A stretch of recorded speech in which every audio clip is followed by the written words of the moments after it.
Arema FC lepas 3 pemain ke Deltras FC Sidoarjo. Arema FC kembali mengubah komposisi pemain mereka pada awal BRI Liga 1 musim 2023/2024. Kali ini, klub berlogo singa mengepal tersebut melepas 3 orang pemain mereka.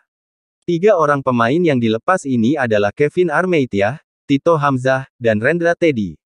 Mereka dilepas ke Deltras FC dengan status pinjaman. Manajer Arema FC, Wibi Dwi Andrias, membeber alasan di balik keputusan timnya melepas 3 pemain tersebut. Tito Hamzah dan kawan-kawan dilepas demi memberi mereka kesempatan bermain musim ini.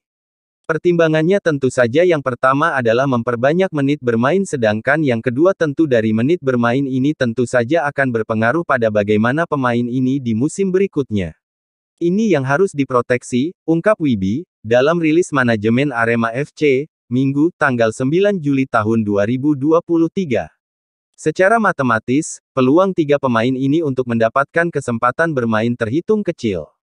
Mereka harus bersaing dengan sejumlah pemain lain, termasuk pemain asing, untuk mendapat posisi di starting line-up.